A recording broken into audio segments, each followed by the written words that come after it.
Jangan lupa juga kita aturkan salawat serta salam kepada Nabi besar Muhammad Sallallahu Alaihi Wasallam yang telah membawa kita dari zaman jahiliyah ke zaman Islamnya, dari zaman gelap menuju ke zaman terang. Yang terhormat narasumber pemateri juga yang mengisi follow up hari ini, rekan Master Marlis yang sudah bersama kita, juga kepada yang saya hormati Ketua Umum BPLHMI Kecamatan Mulia Bintan, Bang Kamalhi, dan kawan-kawan yang hadir pada follow up siang hari ini. Mungkin langsung saja, seperti yang kawan-kawan sudah ketahui, hari ini kita akan mengadakan follow up tentang filsafat ilmu.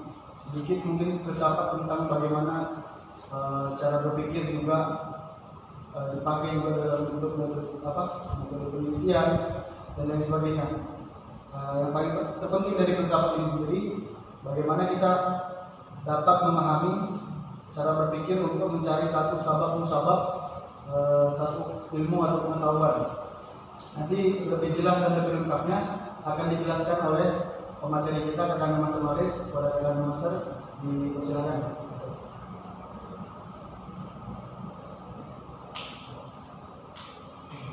Assalamualaikum warahmatullahi wabarakatuh.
Sehingga dengan nikmat itu pula kita sempat untuk berdiskusi bersama.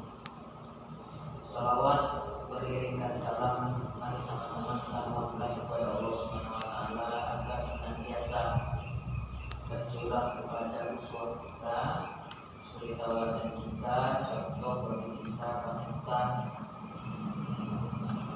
ibadah Nabi Muhammad SAW dengan ucapan Allahumma sholli ala sayyidina Muhammad wa ala Muhammad. Dengan mengharapkan rahmat dan ridho dari Allah Subhanahu Wa Taala, kita awali saja pertemuan kita hari ini dengan membaca basmalah ya, bersama ya. Bismillahirrahmanirrahim. Pertama-tama saya mohon maaf karena datang dari agak terlambat. Kemudian waktu juga memangkas kesempatan. Sebenarnya saya datang tadi dari rumah Pak Abu, karena lama di jalan angin kencang. Maklumlah kita berat badannya di bawah standar, jadi agak melayang-layang angin. Kalau lagi jatuh, wah, mengudara lah gitu kan. Umum dari cabang pendidikan yang saya hormati, umum BPL di cabang pendidikan yang kami banggakan, Sultan, tim, dan tidak lupa teman-teman pengurus cabang maupun komisariat yang berhadir dalam kegiatan sore siang ini. Atas undangannya saya ucapkan terima kasih, namun saya kira itu berlebihan. Kalau bikin player ya seperti itu, internasional bisa beri jangan semangat bang ya. Berbanyak. Sementara saya sudah menyatakan pensiun dari secara total. Tapi tidak berkemungkinan dalam kesempatan yang seperti ini, ketika memang sudah tidak ada lagi yang sempat untuk menjadi teman untuk berdiskusi, maka saya coba untuk menyempatkan diri, meskipun ilmu nanti atau apa yang saya sampaikan tadi nanti tidak sesuai dengan yang kawan-kawan. Kita mulai saja ya, ya. Semuanya ini kameranya nih, saya jadi nggak fokus. Enggak bang, ada yang ini lewat Zoom bang, ada yang kawan-kawan yang balik kampung yang masih Zoom. Wah, saya harus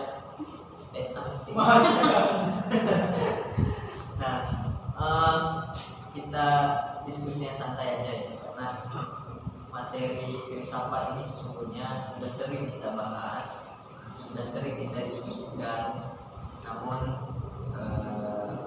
mungkin masih ada terdapat beberapa kendala, baik secara pemahaman maupun kesempatan untuk kawan yang berhadir. Jadi di momen kali ini semoga Allah pahamkan kita ini sama-sama ya. Semoga Allah pahamkan kita sama-sama. Jadi yang saya pahamkan ini saya sampaikan, berharap teman-teman bisa jadi lebih paham dari yang saya yang menyampaikan. Jadi kita enaknya ada diskusi, ya, gitu ya. Sebelum kita mulai filsafat, jadi saya ingin bertanya dulu nih. Ada nggak kawan-kawan yang bertanya? Yang mau bertanya dulu apa tuh, gimana? Kalau nggak ada pertanyaan berarti kita nggak berfilsafat ini namanya. Ya, filsafat tuh nanti timbul atas pertanyaan-pertanyaan. Ya kan, Master? Gitu kan? Nah, itu Master udah kasih gambar tadi, kasih tulis. Ada pertanyaan nggak? Kalau nggak ada pertanyaan, kita nggak jadi berfilsafatan. Ya itu lanjut kan. Saya awal sebiji beruji, tapi mudah-mudahan saya jawab. Kalau yang nggak bisa saya jawab, Jadi juga ya. Ini mau rapat. aduh, berkuliah isi. Mana? Mau rapat di bawah bang. Oh, ada rapat. Oh, siap. Siram. Ya, sudah. Ada lagi yang ikut forum tadi? Ini enggak, belum masuk forum pengurus. Belum. Teman-teman yang saya hormati, kalau nanti materi yang saya sampaikan teman-teman merasa tidak puas, itu bukan berarti saya itu tidak menyampaikan sepenuhnya pula yang saya sampaikan sepenuhnya. Kalau kawan-kawan merasa tidak puas, berarti di situ masuklah filsafatnya, paham kawan-kawan. Kalau ada rasa penasaran, berarti filsafatnya sudah meresap. Itu aja. Kalau rasanya plain biasa aja, nggak ada perubahan apa-apa, nggak ada rasa apa-apa, berarti kita close aja, ya kan? Itu ya. Oke, lanjut Master. Kita lihat ini fotonya, foto background ini saya ambil di tahun 2000 berapa itu? LK-nya Pak Ketua Cabang. Sekarang saya jadi Ketua Cabang, dulu LK-nya di 3 kali di laut. Ada berapa tahun ini saya lupa juga. Pak Ketua Cabang sama Bang Suwardi ya, sama tadi yang mbaknya Kenny Dayani. Itu bagi dia itu waktu itu masih agak garang dia memang. Sekarang nggak tahu ya, agak lembut memangnya. Oke, kita lanjut. Nah, ini filsafat pengantar ya. Jadi filsafat pengantar itu kenapa saya buat filsafat pengantar, tidak filsafat ilmu? Karena saya pikir saya ini hanya dapat mengantarkan aja. Nah, sampai, silakanlah kalau dari sendiri. Kalau kawan-kawan mau kita swap juga mengenai filsafat secara full, rasanya tidak etis lagi. Karena kita ada mahasiswa ya kan, harus banyak-banyak belajar dari sendiri. Nah, filsafat itu kenapa namanya filsafat pengantar? Ya hanya mengantarkan aja, sifatnya hanya mengantar.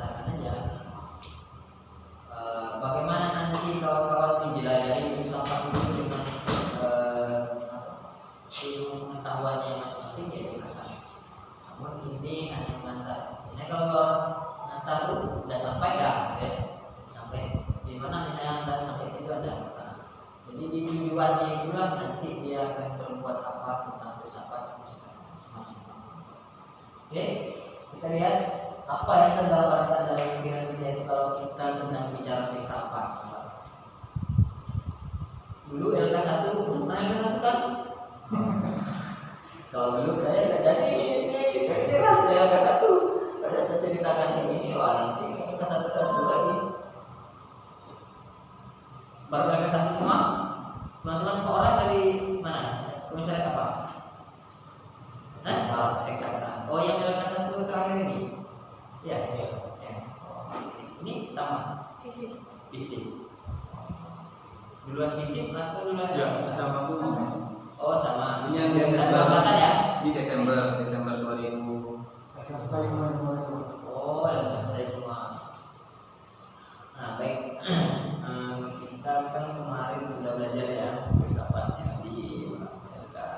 Tapi memang kalau di LK 1 itu banyak tantangan yang harus kita hadapi.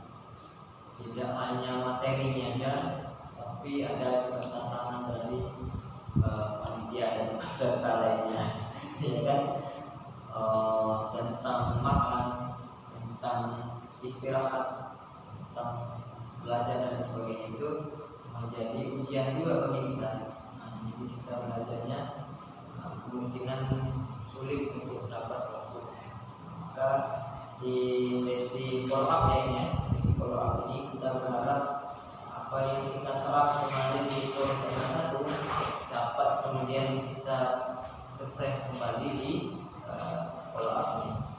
Nah, kira-kira ada gambaran nggak dari filsafat yang kita belajar di LK1 kemarin? Apa sebenarnya filsafat ini?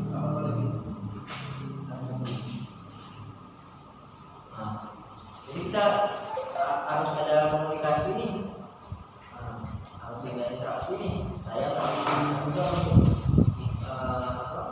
ngobrol sendiri tanpa kawan-kawan ada komunikasi juga. Ada nggak gambaran?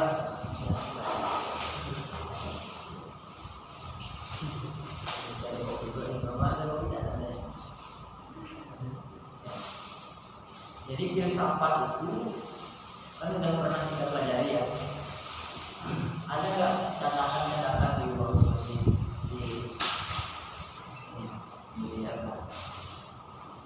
Kalau saya Ya, silakan. Sampaikan. paparkan yang dicatat. Ya. Assalamualaikum warahmatullahi wabarakatuh. Jadi di sini saya akan mencoba untuk memaparkan tentang materi yang LK kemarin dari pengantar filsafat. Tapi kadang ini random acak nggak apa-apa. Ya, nggak apa-apa. Kalau filsafat itu dia berbicara tentang dasar-dasar pikir para tokoh besar. Secara etimologi terbagi antara filsafat itu ada terbagi dua, yaitu Philet dan Sophia. Yang Philet berarti cinta dan Sophia berarti kebijaksanaan. Filsafat ini kita harus mengaktifkan akal sehingga kita sudah berfilsafat. Yang mana muncul rasa ingin tahu. Orang berfilsafat itu dia akan terus mencari dasar sehingga dia tidak akan cepat menyimpulkan sesuatu hal. Mungkin itu. Ya, sih. Aja memang filsafat, nggak ada yang lain. Itulah. Nah, jadi filsafat itu memang secara bahasa itu berasal dari bahasa Yunani, filos dan sofi. Filos itu cinta, sofi itu kebijaksanaan. Nah, kalau kita hubungkan dengan pemikiran tentang cara berpikir, saya juga jadi bingung. Tapi tidak apa-apa, kita tetap cari di mana letak yang menghubungkan antara kebijaksanaan dan pemikiran. Jadi filsafat itu sebenarnya berasal dari bahasa Yunani yang pada mulanya berarti memandang benda-benda di sekitar itu dengan penuh perhatian.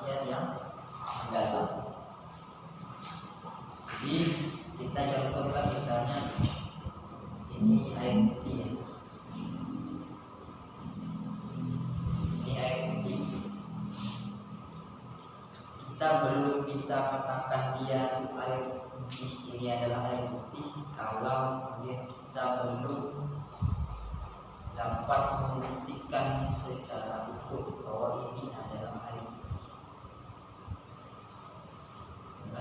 Bagaimana cara kita untuk membuktikan bahwa ini adalah air putih? Maka kita harus buka, kita harus minum, kita harus rasakan. Kalau orang bilang ini air putih, benar. Artinya apa? Ada upaya bagi kita untuk meneliti, untuk mengetahui lebih jauh, untuk membuktikan kebenaran terhadap apa yang disampaikan. Ketika kita paham tentang filsafat ini, akan memudahkan kita satu, kita kuliah ini metode penelitian kita nggak ribet, kan? Kawan pakai semester berapa? Pak, semester 4. Udah coba metode penelitian dulu kan? Nanti kalau kawan sudah paham filsafat lebih dulu, baru kawan coba metode penelitian.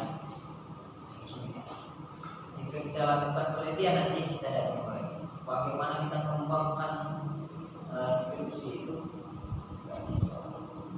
nggak akan kehabisan kata-kata, karena kita dapat melihat dari berbagai aspek. Gitu ya.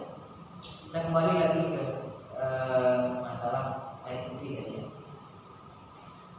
Saya katakan ini air putih oleh Master Kappa, saya belum percaya itu air putih. Karena apa? Karena saya belum melihat secara langsung air itu tumpah misalnya, atau saya belum merasakan. Bisa jadi. Nah, jadi unsur ketidakpercayaannya tinggi. Nah, kenapa unsur ketidakpercayaannya tinggi? Karena ingin meneliti lebih jauh, ingin merasakan, ingin membuktikan, ingin melakukan penelitian itu lebih dalam, ingin mengetahui lebih dalam terhadap apa yang kita sebut sebagai objek filsafat. Kalau toh ternyata ini memang benar air putih, berarti kita sudah membuktikannya, kita sudah mengetahui lebih dalam ini memang air putih. Demikian juga tentang hal-hal lain. Kita tidak mudah percaya terhadap berita hoax, ya kan?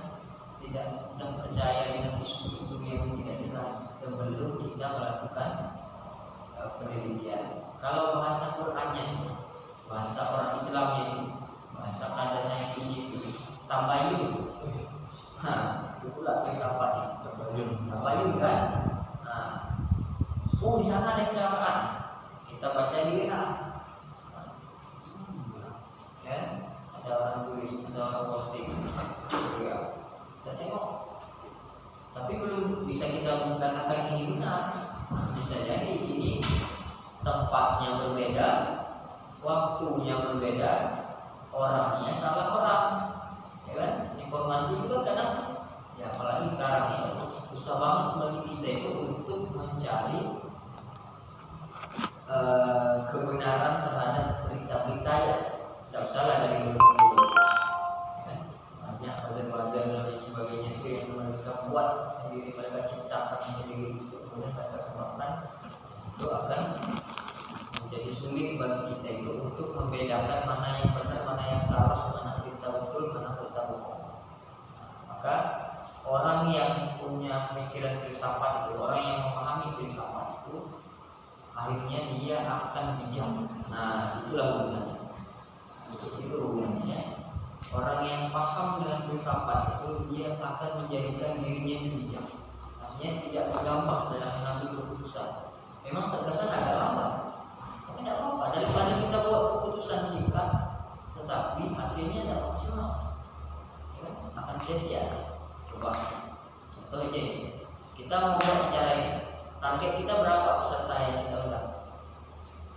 Peserta yang hadir 20 orang, ternyata segini, ya.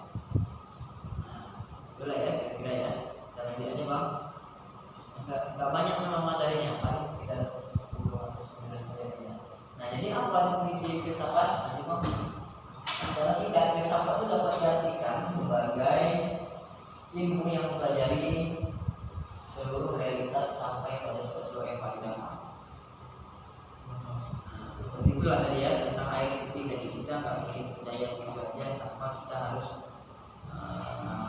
meneliti lebih jauh tentang apa itu air putih, dari mana asalnya, kenapa dia ada di dalam gelas ini, dan untuk apa diminum. Nah, jadi 5W1H itu masuk dalam filsafat. Kalau kawan buat skripsi, paham filsafat, enak banget. Ya, bukan hanya bisa buat skripsi kita sendiri, buat skripsi orang bisa, ya kan? Tapi enggak bagus itu. Jangan terlalu buat. Coba bahasanya kalau di intelektual kan, tahu nggak? Tahu ya? Saya sebutin. Karena ada pengetahuan saya buat. Jika bisa gitu ya, bisa ya. Oke, Pastor gimana itu? Nah, tentu ada yang melatar belakangi timbulnya pemikiran filsafat. Satu, filsafat itu muncul bersamaan dengan kemunculan manusia dalam sejarah. Kalau tidak ada manusia, tidak ada filsafat. Kenapa? Karena manusia itu berpikir. Hewan itu bisa berpikir nggak? Nggak bisa. Hewan tidak bisa berpikir. Nggak bisa berfilsafat sebab hewan tak dapat bertanya. Makanya saya ingin tadi kita ada yang berfilsafat terlebih dahulu sebelum ini. Nah, ada yang ingin tanyakan? Nggak ada. Kita tidak berfilsafat pada saat itu kan. Kemudian, nah itulah yang membedakan antara kita dengan hewan.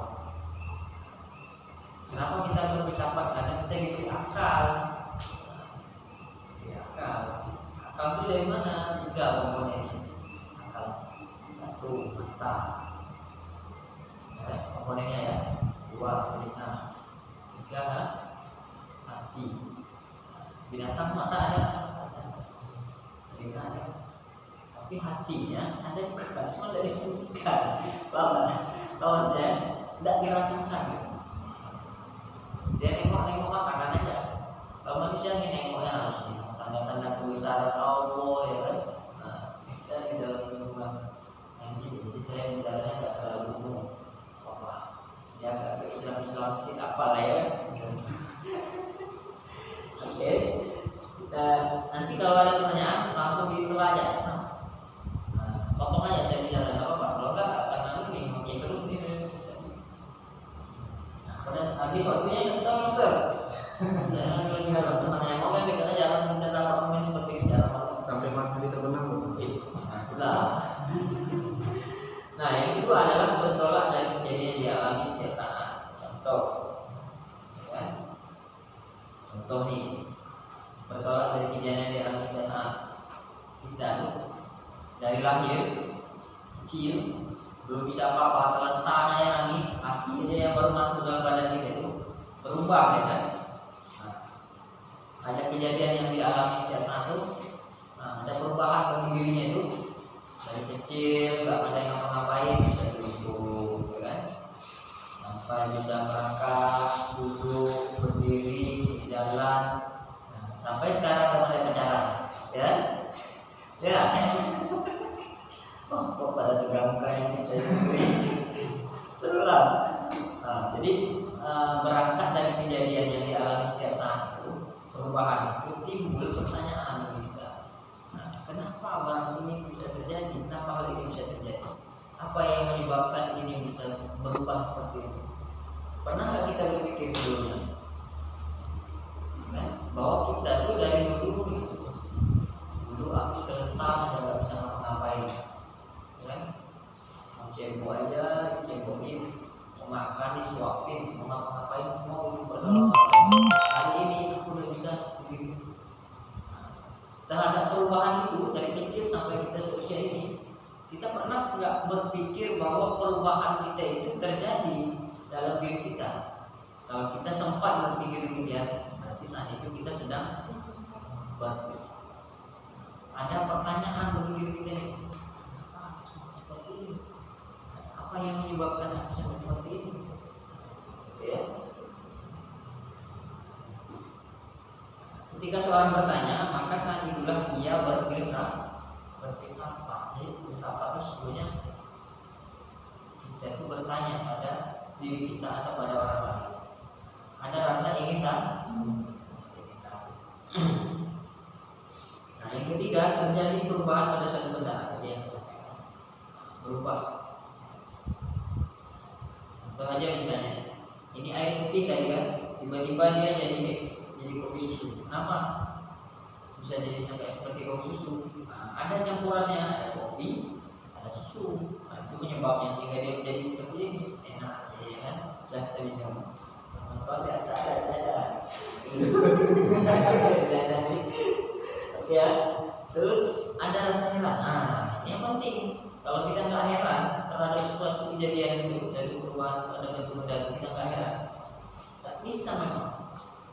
Tak akan kita teliti, nggak akan ada rasa tertarik kita terhadap suatu benda itu.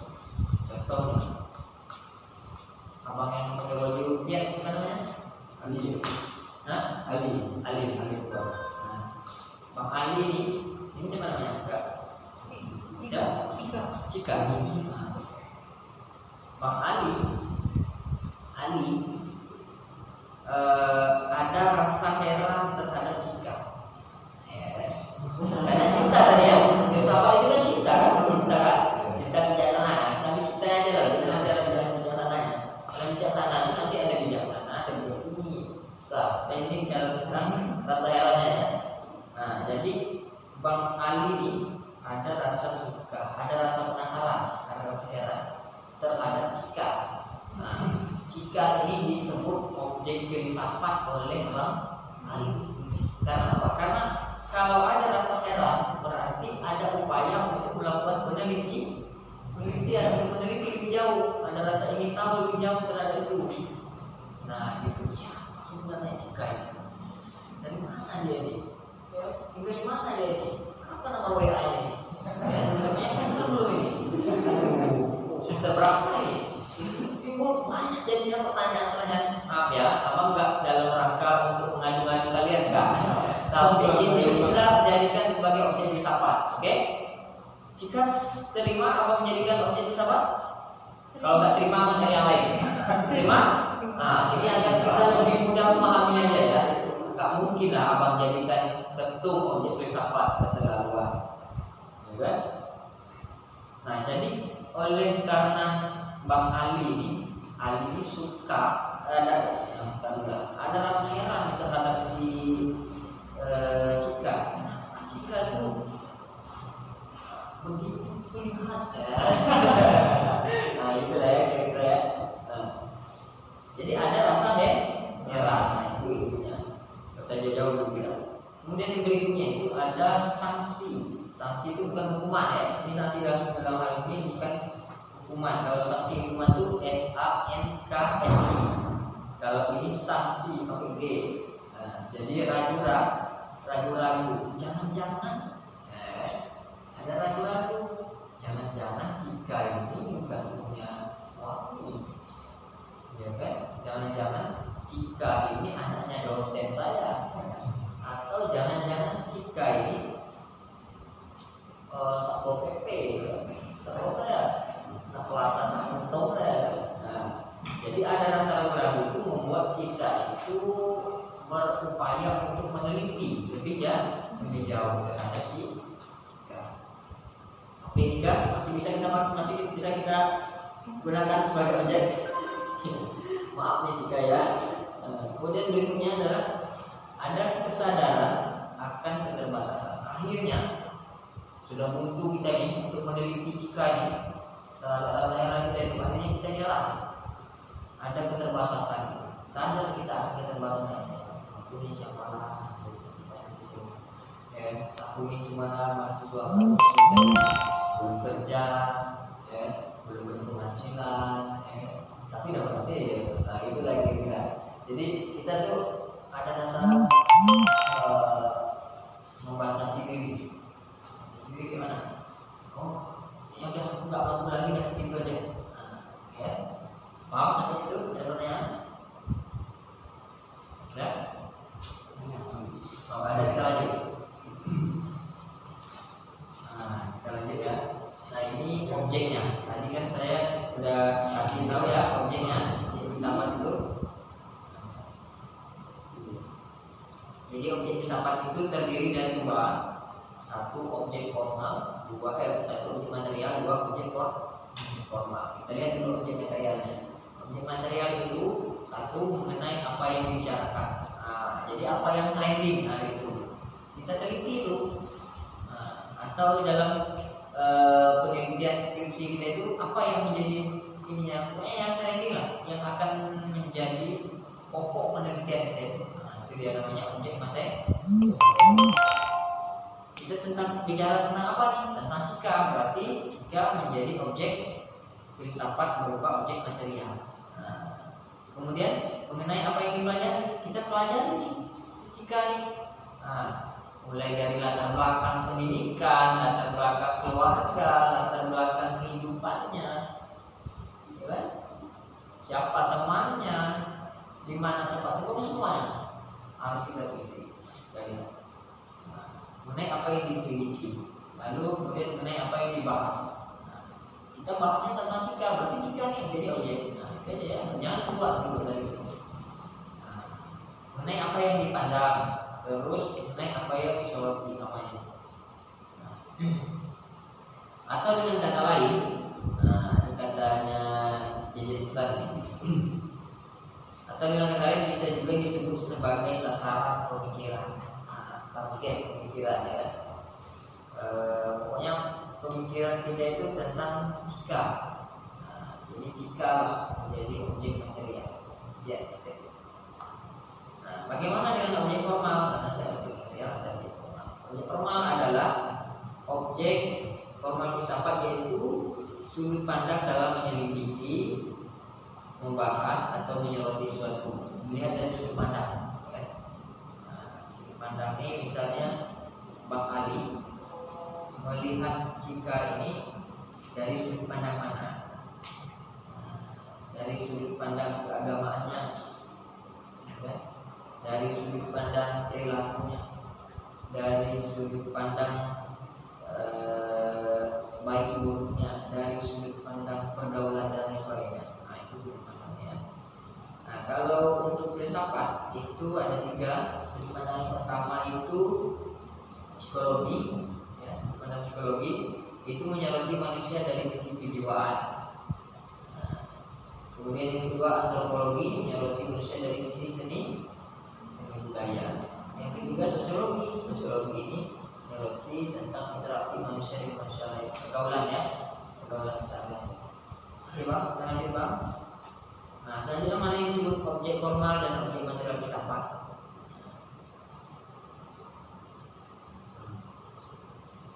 Oke Bang, lanjut Bang. Terus. Kira-kira sampai di sini ada pertanyaan enggak? Biar kita berfilsafat gitu. Kalau nggak berfilsafat nih, saya ada yang pakai di sini. Saya udah berfilsafat, saya udah bertanya sama Cika. Cika belum berfilsafat karena belum bertanya kepada saya dan kawan-kawan. Karena filsafat adalah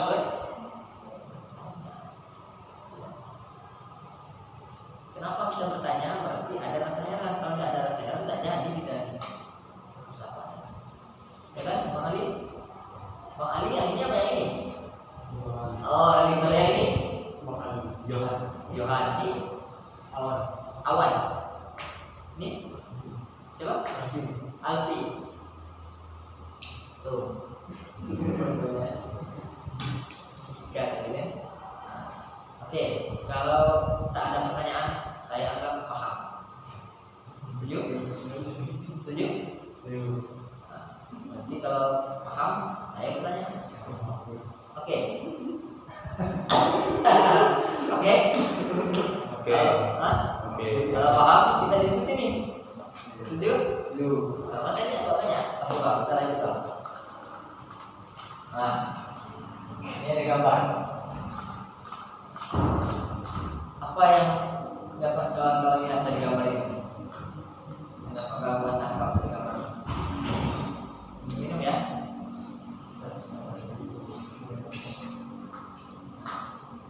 Coba lah kita lihat. Dan kita berfilsafat gitu kan. Apaan gambarnya ini? Saya butuh pertanyaan seperti itu. Ini kan buat kita penasaran kan. Apa yang kira-kira penasaran kawan-kawan dari gambar ini? Ada yang aneh nggak? Ada. Apa? Jadi gambar ini menunjukkan di sini itu nggak dia mengambil gambar itu dari dalam, dia nggak ada dindingnya yang di sebelah sini. Kayak ini dimensi. Gambarnya Nggak ada tembok yang sebelah sini. Dia ngambil fotonya itu dari luar. Sini. fotonya dari luar. Ya, dia nggak ada tembok yang ini. Nah, coba jelasin sejelas-jelasnya, sedalam-dalamnya, tolong jelaskan coba. Saya beri waktu lah beberapa menit. Siapa yang ingin coba? Kalau sama Ketum, sama Master Kafa, sama Pak Suwardi, sama Master Ade, mereka udah bosan lihat gambar ini. Cuma diskusinya udah selesai. Barangkali kita dulu hari ini selesai materi ini kan, gambar ini kan. Ada lagi? Jika bagaimana? Nggak ada yang aneh dari gambar ini. Ini. Hah? Boleh orang. Ya, jadi menurut saya dari gambar ini itu orang yang membuat gambar ini seperti buat ilusi buat mata kita. Jadi jika kita lihat dari rumah, dia terlihat seperti di dalam. Sementara jika kita lihat dari kondisi di luarnya, dari lingkungan luarnya, dia seperti terlihat di luar dan melakukan tugas gitu.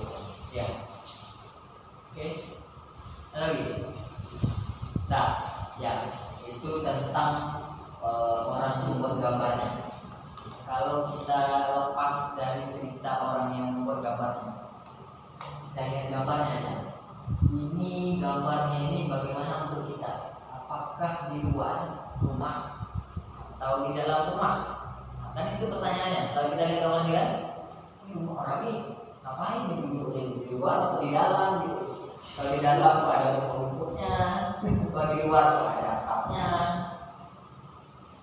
kok ada mejanya, ada kesetnya. Dulu ya pernah dulu diskusi sama kawan-kawan MPD yang ke-1 sampai keset kaki itu dibahas. Iya serius. Ingat Ustaz itu di mana itu? Kalau nggak salah saya di Kodim. Ya, sampai keset kakinya pun dibahas.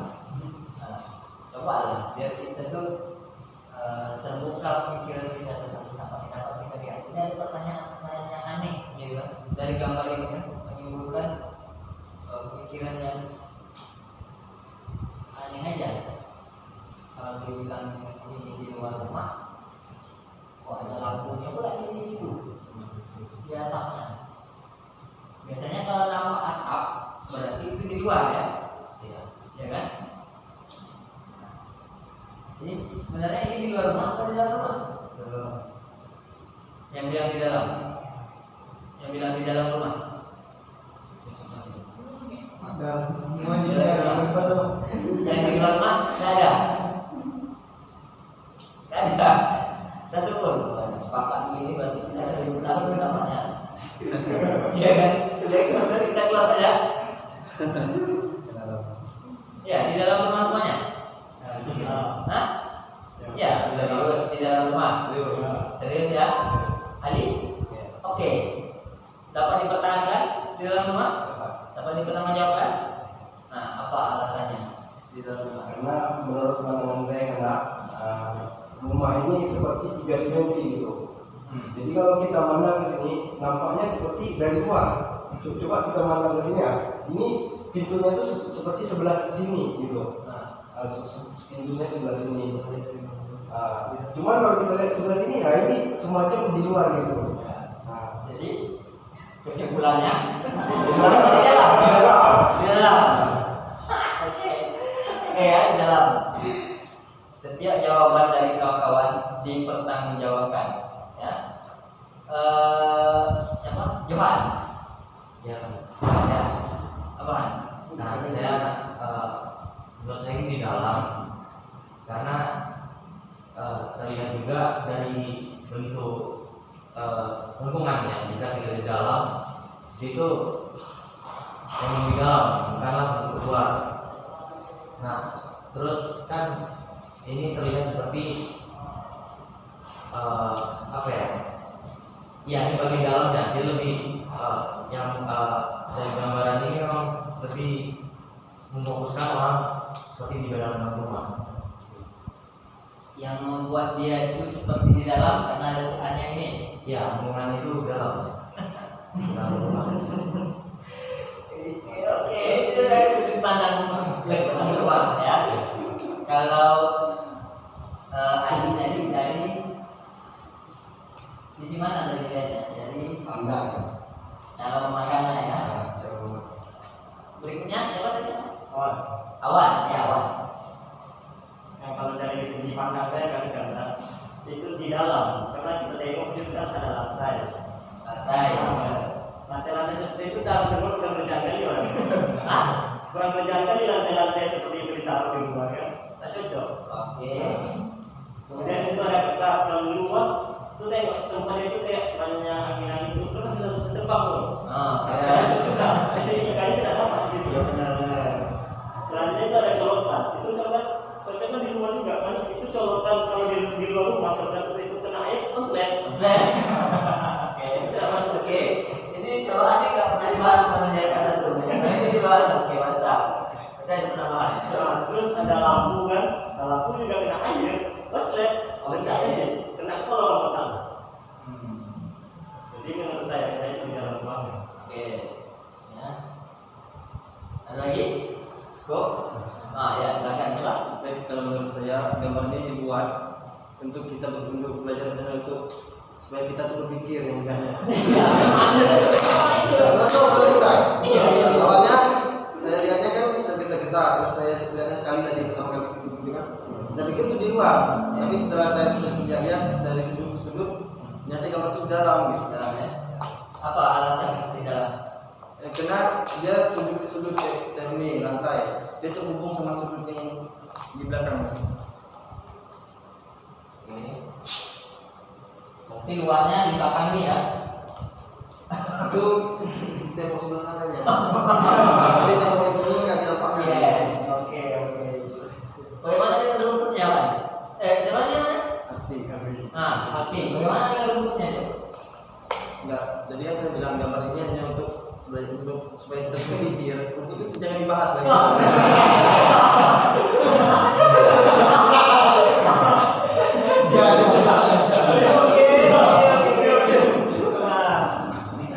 Eksklusif. Rumputnya abaikan. Kalau api rumputnya abaikan. Bisa jadi itu bukan rumput, bisa jadi itu keramiknya ya. Bentuknya model rumput. Oke. Ya. Sudah ada gambaran? Cika? Oke, silakan Cika. Kalau misalnya saya tuh lihat tuh kan dia lagi berpikir gitu kan, lagi ngasilin suatu karya, jadi butuh konsentrasi, jadi mungkin di dalam gitu lagi belajar, lagi ada set meja belajar juga. Iya. Ada itu lihatnya pikir paling pantai gitu. Lebih tenang kan? Depan ini ombak-ombaknya kan, ombak-ombak di laut kan. Oke, baik. Masih ada tambahan? Ada lagi? Jika? Cukup? Ada lagi nggak? Kita nggak bahas satu-satu loh. Ya. Tadi yang awalnya kita bahas memang ada celokan, ada kertas. Kenapa kertasnya nggak terbang? Kalau di luar kertasnya pasti terbang kena angin tuh. Di dalam pun bisa terbang juga Wan, kalau ada kipas angin. Itu anjingnya lebih berat, lebih berat mainnya kertasnya. Oke.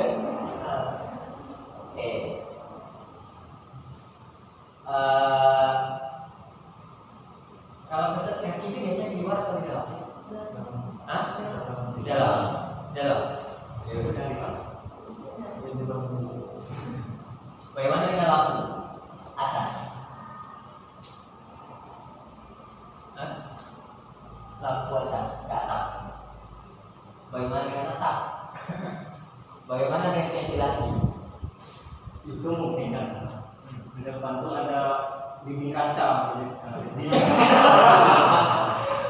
Jadi ada pantulan ya. Tapi bukan dalam kita aja yang nggak nampak kan Transparan.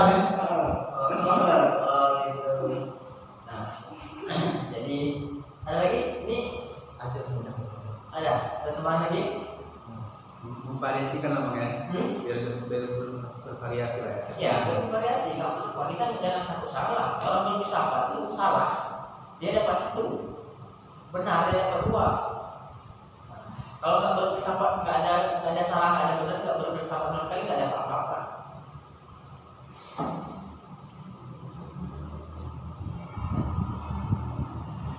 Nah, oke.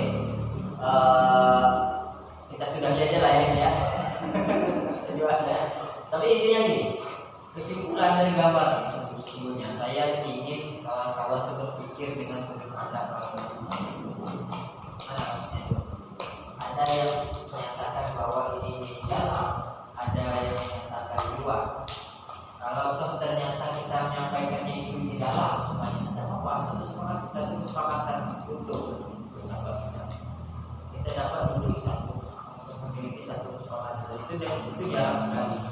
Tetapi dalam kesepakatan kita untuk menentukan bahwa itu ada di dalam rumah, tentu berbagai perspektif dan alasan yang kita keluarkan. Ya, itu intinya. Itu kesimpulannya, maksudnya dari gambar ini. Kita dapat melihat dari sudut pandang masing-masing dengan perspektif yang dan alasan yang jelas yang dapat dipertanggungjawabkan. Nah, kalau suatu nanti misalnya ini terbukti bahwa di luar penggunaan ini kita sudah berfilsafat, kita sudah berpendapat. Nah, pendapat kita nggak bisa salah dan begitu aja. Nah, jadi oke ya, kita close-kan ini ya, gambar ini ya. Kita close ya. Itu hanya background aja sebenarnya. Tapi lumayan juga kan menguras pikiran kita. Nah, selanjutnya mana yang disebutkan objek, formal dan objek materi filsafat, Bang? Nah, objek formal filsafat itu mencari keterangan sedalam-dalamnya, tidak hanya memiliki dari susunan atau sisi lain saja, tapi lebih pada totalitas sampai pada yang menentukan. Gitu deh. Kita cari. Kenapa dari itu?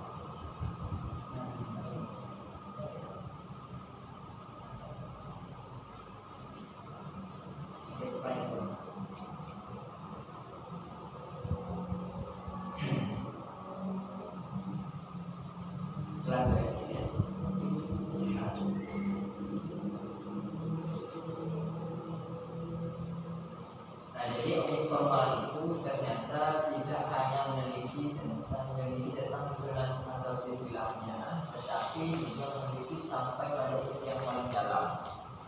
Nah, ya, kita pelajari sampai tuntas.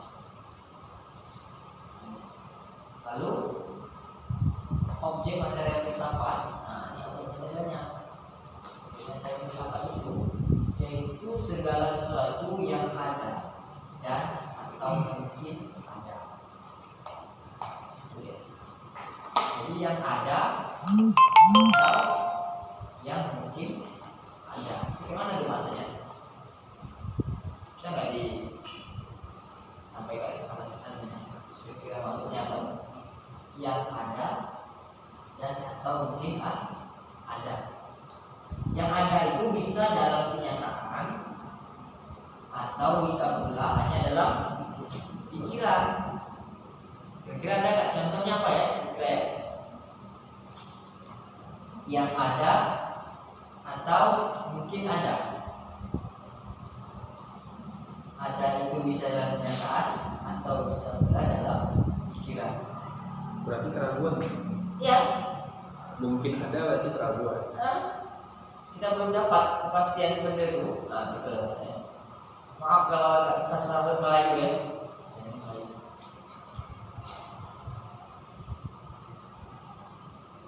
Apalah kira-kira? Kasih contoh lah. Karena kita diskusi. Kalau saya kasih contoh itu nampak kali kayaknya udah tersusun gitu kan. Apa juga yang ada atau mungkin ada? Kalau hantu, Betul, hantu ya, hantu. Tapi ngeri pula kita mahasiswa Islam bahasa penelitian kita tuh gak ada rasanya ya, nggak bisa dikilmiahkan hantu ini. Ilmiah kan? Kalau hantu itu ilmiah kan? Bagus sebenarnya kalau ada atau mungkin ada tuh. Kayak di film apa gitu ya juga ya. Dulu antara ada dan tiada gitu. Oke. Ada lagi contoh yang lain? Boleh kalau nggak ada kita bahas yang itu juga. Nah, sempat dulu. Ada lagi nggak yang lain kira-kira apa? Tentang antara ada dan tidak ada. Angin. Angin. Bansos. Hah? Bansos. Wah, kritis mas, berat pemerintah gitu ya. Saya kasih contoh. Dulu kita waktu masih SD, masih anak-anak, kalau TK atau PAUD, guru-guru TK, guru PAUD atau orang tua kita sering nyanyiin kita sebelum kita nyanyi lagu Minabo. bukan bintang kecil, tahu nggak? Bintang kecil, coba ada saya ini juga nyanyi. Ali bisa nyanyi? Masih kalah lagi ya? Pas malam-malam dulu kita pernah kecil, ya kan? Masa nggak pernah kecil tiba-tiba langsung seperti ini aja? Dan lahir dari mana? Dari botol. Iya. Oke. Lagi bintang kecil itu bukan bintangnya yang dibahas nih, tapi coba dianukan aja kalimatnya. Nanti kita jumpa. Bintang kecil di langit yang biru. Nah, langit yang biru. Saya mau tanya, betul nggak langit warna biru?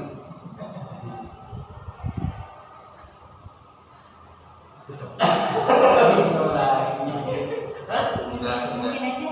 Hah? Mungkin. Pantulan dari warnanya laut jadi biru. Itu dari sudut pandang kita. Karena laut warna biru, dia warnanya ke atas langit, jadilah langit warna biru. Oke, kita terima, kita tahu. Langit terlihat biru. Tapi apakah langit benar-benar biru? Tidak. Tidak warna biru. Kan gitu kan? Iya. Terlihat biru. Langit terlihat biru, tapi apakah langit benar-benar biru? Tidak.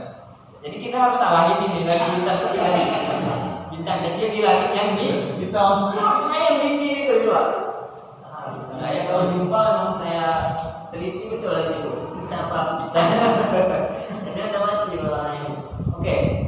Langit bintang kecil di langit yang biru. Apakah langit warnanya biru? Tapi kadang tak pernah nampak bintang lagi biru. Oke, bintangnya masih dibahas. Bintangnya kan dulu. Masih bahas lagi ini. Kita bukan bahas tentang bintangnya, tapi kita bahas langit yang biru. Langitnya yang biru. Benarkah langit itu warnanya biru? Kalau mendung, warnanya hitam. Apakah yang hitam itu mendung?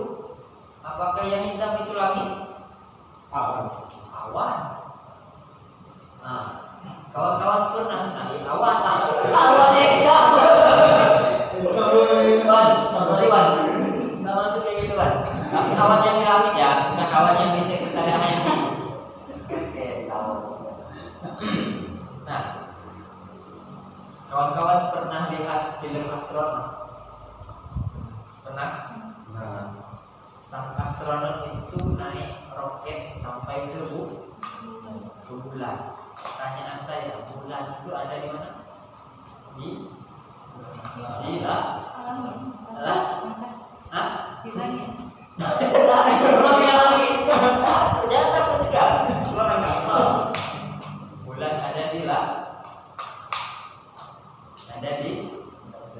Di atas. Juga sebut aja yang salah. Lah, langit ya.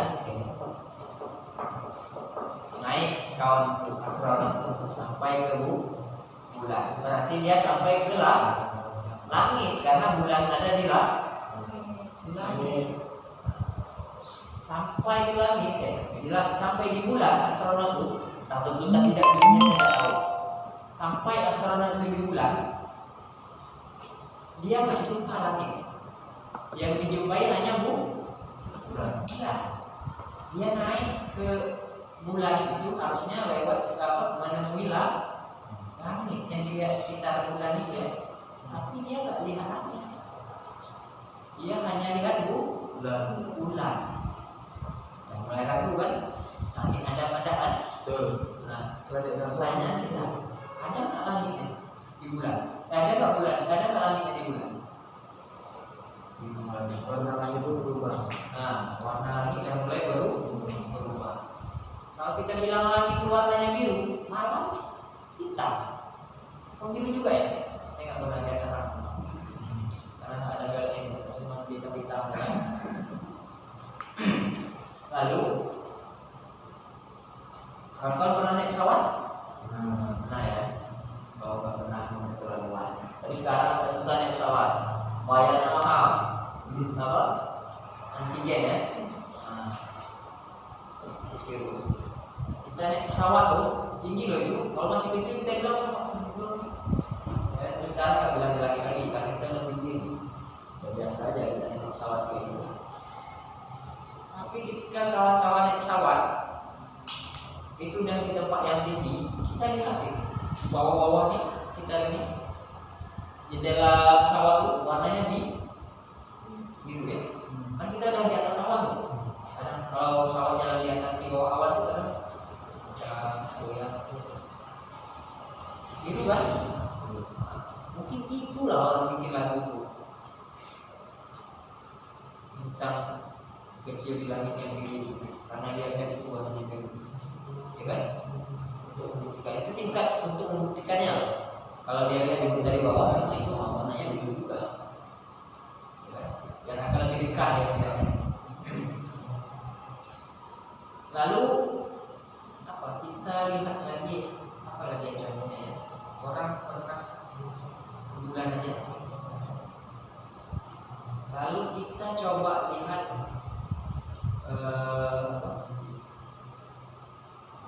orang berjalan itu pakai kapal berarti berlayar pakai kapal sampai di satu tempat yang memang sudah sangat jauh. Kita lihat dari pantai itu dia hilang, nggak nampak lagi. Makin jauh makin nampak tiang, kan?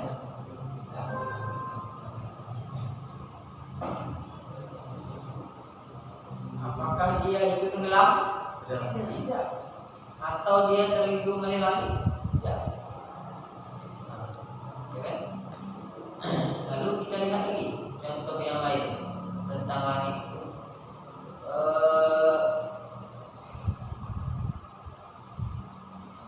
Apa ya contoh yang lainnya? Nah, pada intinya saya simpulkan aja. Langit itu mungkin ada. Ini secara ilmiah ya, ilmiah. Kita jangan ke Quran dulu, tapi ke ilmiah. Karena belum bisa kita buktikan secara ilmiah langit itu ada. Kalau di Quran ada lapis langit, lapis bumi.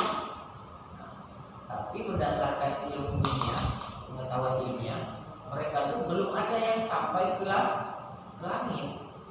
Nah, yang ada tuh atmosfer ya. Lapisan-lapisan atmosfer dan lain sebagainya itu ada. Nah, itu dapat dibuktikan secara ilmiah. Tetapi langit itu orang jalan sejauh apapun dia terbang dengan pesawat apapun takkan pernah sampai namanya langit. Jadi sudah bisa kita pastikan secara ilmiah langit itu tidak ada. Bukan mungkin ada lagi, tidak ada.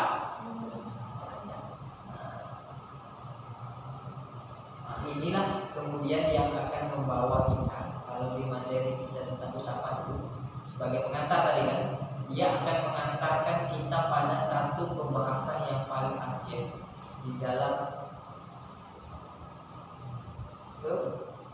di dalam ilmu pengetahuan atau materi yang biasa kita sebut dengan nilai dasar perjuangan. Nah, kalau kita sudah dapat menyimpulkan bahwa langit itu tidak ada secara ilmiah, berarti banyak hal yang kemungkinan tidak ada. Banyak hal yang mungkin dapat kita tentukan keberadaannya. Banyak hal yang mungkin ada atau ada. Nah, tinggal bagaimana cara kita untuk membuktikan itu. Nah, yang dapat kita teliti keberadaannya itu, yang dapat kita buktikan keberadaannya itu adalah sesuatu yang benda-benda yang wujudnya nyata. Yang tidak nyata kayak kita bilang tadi hantu. Kita dapat merasa ya ada keberadaan itu, tapi nggak bisa kita buktikan secara ilmiah. Karena angin tadi saya bilang, angin angin itu wujudnya nggak nampak, tapi pergerakannya ada. Kita lihat daun-daun bergerak, apalagi musim utara bisa numbangin pohon, ya, bisa menggelamin kapal. Ini apa? Ilmiah kayak itu.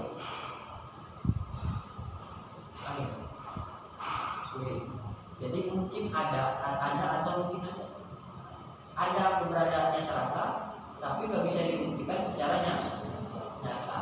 Nah, begitu pula nanti ketika kita masuk pada ranah bicara tentang nilai dasar perjuangan. Artinya ada dasar-dasar kepercayaan yang akan kita bahas di NDP itu. Kalau nggak duduk beli sampahnya seperti itu, nggak akan jumpa di NDP itu. Tak klop ya. Artinya kita nggak penasaran tentang ilmu Allah. Nggak akan penasaran kita tentang bagaimana Allah itu kan woi. Mau kita bilang nggak ada, nah, ini nggak offset saya ini. Atau mau kita bilang ada, secara empiris tidak bisa dibuktikan. Tetapi secara logika, secara otak kanan kiri bisa, secara non empiris bisa dibuktikan. Contohnya lagu Roma. Adanya alam ini bukti adanya Tuhan. Kalau secara logika kita tidak dapat yang kayak itu, tidak bisa secara empiris. Nah, mahasiswa ini kita nih tak bisa menjadi mahasiswa murni itu tak bisa. Kalau kita menjadi mahasiswa murni betul-betul murni itu ateis ya. Ada saatnya kita tuh perlu berpikir empiris. Ada saatnya kita perlu berpikir. Kita lihat ciri-ciri filsafat. Nah, ciri-ciri filsafat itu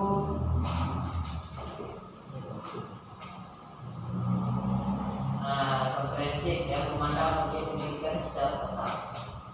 Manusia itu yang dimiliki apa? Kebaikan, keadilan, kejahatan, sifatnya. Nah, kemudian spekulatif itu kayak mana? Apa yang dimiliki berdasarkan dugaan yang masuk di akal, logika yang tidak berdasarkan bukti empiris. Apa itu? Tidak benar. Spekulatif. Ini ciri-ciri ini sekilas saja ya. Mendasar atau radikal. Nah, ini radikal kadang menjadi permasalahan kita sekarang. Pakai cadar sedikit, radikal. Celana cingkrang sedikit, radikal. Ya kan? Jenggot panjang sedikit, radikal. Ya kan? Jidat hitam sedikit sini, radikal. Salah nggak kita memikirkan radikal begitu caranya? Radikal itu Pak, bukan teroris. Tuh radikal. Berpikir secara mendalam. Nah, bertanya sampai ke dasar akal. Orang mencari, kira penasaran. Ini lebih jauh, ini lebih dalam menggali ilmu pengetahuan. Itu radikal. Nah, jadi kalau kita radikal itu bukan kita pegang senjata, bukan kita nembak-nembak, ya, bukan jadi teroris. Radikal itu orang salah bilang. Menurut filsafat radikal itu bertanya sampai ke dasar, atau akan bilang segala sesuatu konsisten. Konsisten itu artinya apa ya? Terarah.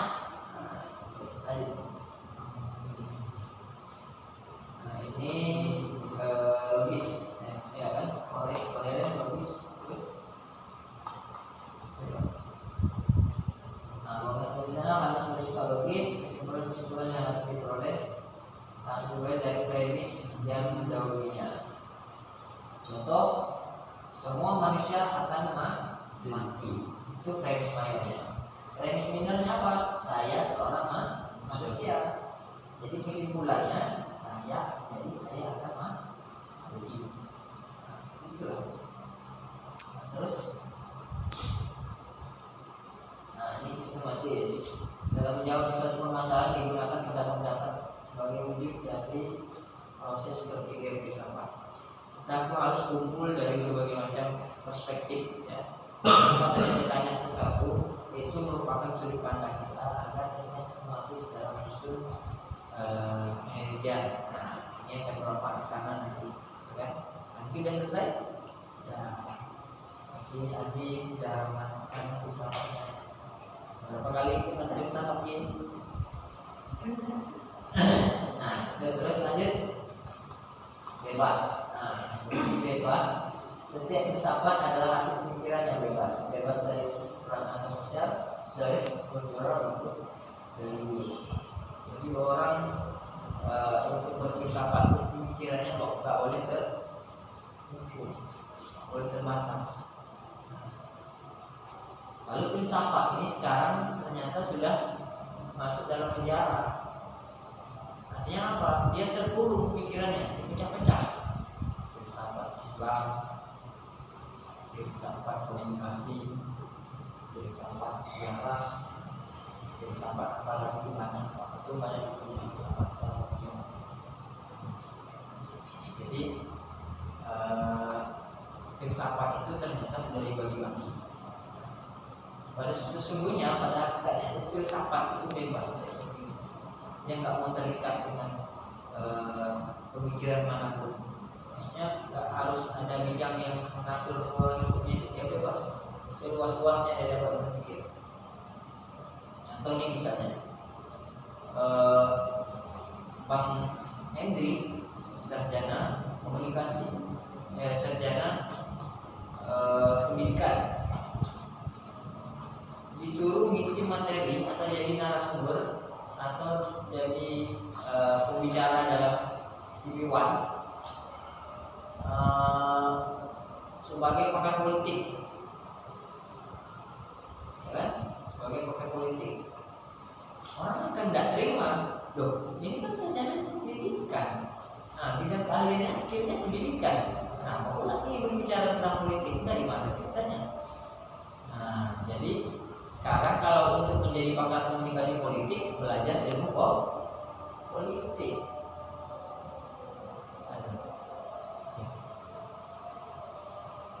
Salam dulu bagaimana? Closing aja. Sebentar lagi. Apa? Bentar lagi 5 menit lagi lah, habis itu baru break bentar. Lagi habis itu. Iya.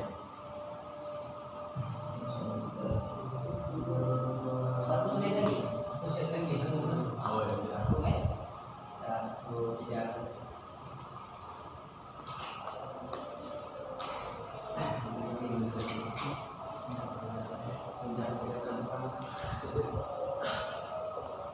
Mana oleh?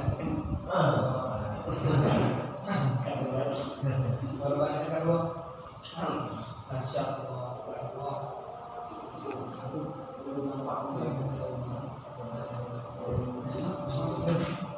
Aku mencium bau kegaduhan.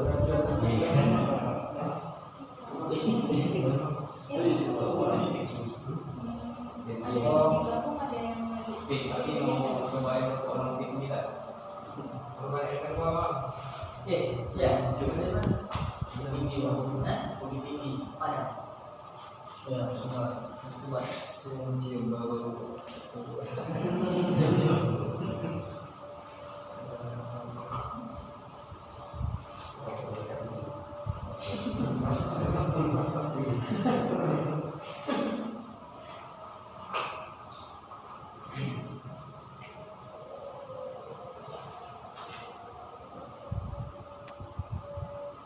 Ada boleh kali belum?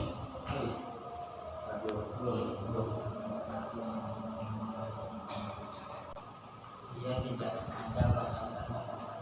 Orang bisa pintar semuanya, bisa pintar semuanya. Apapun ilmu pengetahuan yang dia miliki, dia bisa sampaikan. Coba kita lihat para ahli-ahli di bidang agama dulu, Al-Kindi, Al-Farabi, Ibnu Sina. Mereka tuh memanfaatkan skill di bidang mereka itu dapat dilakukan sambil berdakwah. Coba sekarang sarjana agama suruh bicara politik, ya, atau pakar komunikasi politik, pakar hukum tata negara, suruh isi kultur Ramadan, tawa orang. Walaupun dia profesor, ya kan, pasti terganggu-ganggu. Nah itu makanya ilmu pengetahuan itu sekarang sudah dibagi-bagi yang sejarah nih bagiannya, nggak usah masuk sini ya. Nah nanti yang pendidikan bagi lagi tuh, pendidikan apa? Pendidikan agama, pendidikan sosiologi, pendidikan kimia, ada itu. Nah nanti sosial bagi lagi tuh, sosial apa? Sosial politik, sosial budaya, sosial hukum dan lain sebagainya. Nanti IPA, ya kan? Kalau kita dulu masih di sekolah, masih SD, SMP, masih SMA, IPA itu dibagi lagi tuh. Ada IPA biologi, ada IPA kimia, ada IPA apa lagi? Fisika, ya kan? Ada terpecah-pecah. Nah, oleh sebab itulah maka kita nggak bisa pinter semuanya. Nggak bisa pinter, nggak bisa kita ambil semuanya. Kalau kita ambil semuanya, udah banyak rugi kan kita. Rugi apa? Rugi finansial kan. Materi kita rugi. Kita mau ambil semuanya itu, jurusan kita banyak, gelar kita bingung, terus sekolahnya itu tidak selesai, kan? Maka kita fokus aja bisa. Lagian kalau kita bicara semua bidang kita ketahui, orang itu dengan bidang buat berdasar kita mengerti. Nomor satu ini nggak jelas, ya. Di sini ngomongnya begini, nanti di sana ngomongnya tentang ibadah. Bukan orang anggap kita hebat. Jadi semakin berkembang ilmu pengetahuan, semakin maju dunia ini, semakin kita anggap canggih dunia ini. Kalau saya berpikir bukan semakin ada kemajuan terhadap ilmu pengetahuan, justru kita itu semakin terpuruk, semakin keluar itu. Cobalah kita bergerak di bidang sosial, dan kita di bidang sosial budaya, nanti kita pegiat pemilu misalnya. Pemilu itu apa batasannya? Kampanye, partisipan, ya. Itu aja. Selain itu kita mau buat apa nih? Yang berhubungan dengan masyarakat, ya pasti itu aja. Tak bisa kita. Karena itu saya ingin sampaikan bahwa ilmu pengetahuan itu semakin maju ya perkembangannya, bukan semakin membuka khasanah pemikiran kita itu untuk dapat menguasai seluruhnya, tapi di situ ada sekat-sekat yang sifatnya itu seperti tulang rawan antara ada dan tulang sekatnya itu nggak ada, tapi dia terasa. Mau kita bilang dia ada, tapi dia nggak nampak juga, ya kan? Itulah. Nah, lalu yang terakhir itu tanggung jawab. Tanggung jawab itu bertanggung jawab pada hati nurani terhadap kebebasan dan berpikir. Apa yang kita sampaikan itu, kalau memang itu betul-betul sudah kita kaji hasilnya, dapat kita bertanggung jawab di hadapan manusia dan di hadapan Allah. Contoh tentang hasil filsafat. Kenapa orang berfilsafat itu dia benar dapat uang, salah dia dapat satu? Karena kalau dia benar sudah pasti hasil filsafat itu dipakai orang lain, digunakan orang. Kalau dia salah, orang dia dapat satu. Kalau dia salah dapat satu. Jadi orang akan meneliti hasil pemikirannya itu benar enggak. Jadi upaya yang orang lakukan itu kemudian apa yang dia sampaikan itu untuk membuat orang berpikir untuk melakukan penelitian menguji kebenaran hasil filsafat. Kalau contohnya tidak terbukti tidak benar, dia ada upaya yang orang lakukan. Lalu kita lihat lagi kayaknya sudah selesai. Manusia itu berfilsafat karena dia dan dia berpikir karena dia berfilsafat.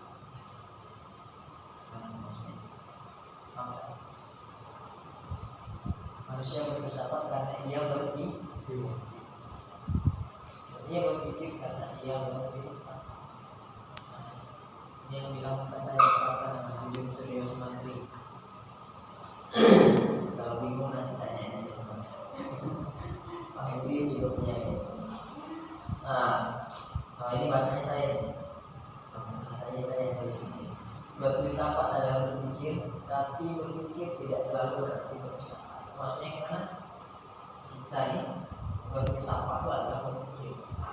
Kita tadi berpikir tentang rumah tadi, terus kita sedang berpikir. Tapi ada kalanya pemikiran kita itu tidak dikatakan filsafat, tidak dikatakan sedang berfilsafat kalau kita memikirkan ada yang ada substansinya. Apa itu contohnya? Silakan kawan-kawan menelan sendiri lah ya. Saya nggak mau menyampaikan terlalu spesifik sehingga nggak ada kesempatan kawan-kawan yang untuk berfilsafat. Oke, Imam Syafi'i bilang kau tak tahan lelahnya belajar, maka kau harus tahan menanggung perihnya juga berdoa. Jadi seakan-akan Imam Syafi'i itu memaksa kita untuk terus belajar. Kalau kita nggak belajar ya kita gitu aja. Kita terus kita puas, kita cepat puas dengan apa yang kita miliki. Jadi kalau orang yang berfilsafat itu dia nggak akan puas terhadap. Ingat satu sebagai kesimpulan bahwa orang yang memiliki ilmu filsafat itu bagi mahasiswa akan memudahkan jalannya menuju kejadian menuju skripsi. Kemudian ketika kita sudah selesai dalam studi, filsafat itu ternyata manfaatnya sangat besar. Di antaranya kita menjadi sama. Sahabat ya, tidak gegabah dalam mengambil keputusan. Ada keinginan untuk melakukan tabayun terhadap hal-hal yang sifatnya masih belum dapat dipastikan benar.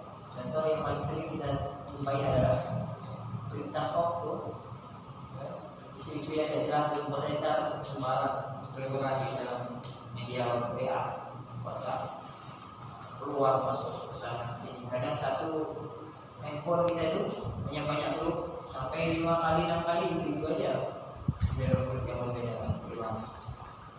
Apakah kemudian kita akan dalam mentah-mentah karena ada banyak dikirim orang? Harus kita teliti betul-betul, lihat dari berbagai aspek mana masing-masing. Ini spidol, kita lihat dia seperti ini akan benar spidol. Tapi kalau kita lihat dari sini,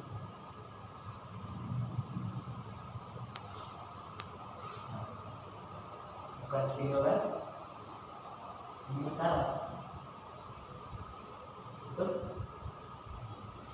Nah begitulah ternyata kita harus memandang dari berbagai sudut pandang terhadap suatu permasalahan. Nah, kalau kita pandang dari satu sisi aja, ya segitulah rasa puasnya. Ingat kawan-kawan yang masih dalam rangka menulis skripsi atau yang akan menuju proses untuk menyelesaikan skripsi, kalau kita duduk betul-betul pemahaman kita tentang metode tentang filsafat ini, kita tidak akan kehabisan kata-kata untuk menyelesaikan skripsi. Yakin yang punya skripsi gambar pasti sempurna, bagus hasil. Kenapa? Banyak pengayaan-pengayaan. Kita nggak boleh lihat masalah itu dari satu sisi. Nah, harus kita lihat putar. Jadi nggak puas sekali putar. Nampak? Oh ternyata ini sebetulnya. Nah, dalam satu objek penelitian kita itu, kita tidak harus ngambil satu pendapat ahli aja, harus banyak pendapat ahli yang harus kita ambil. Apakah kita ambil yang sama aja bunyinya? Ya, kita harus ambil yang berbeda sehingga timbul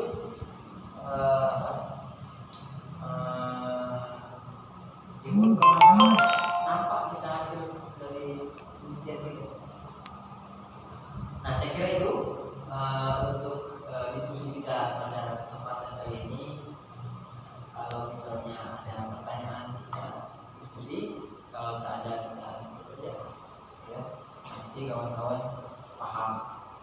Kalau ada pertanyaan, berarti kawan-kawan berfilsafat. Oke. Sekian dari saya. Terlebih kurang saya mohon maaf kepada Allah Subhanahu wa Ta'ala. Baik, pada saudara sekalian, kalau ada yang salah itu hanya salah saya secara pribadi karena saya ada muslimis. Kemudian kita akhiri saja pertemuan kita di kesempatan kali ini dengan mengucapkan dalam bersama. Assalamualaikum warahmatullahi wabarakatuh. Saya serahkan kepada Mas.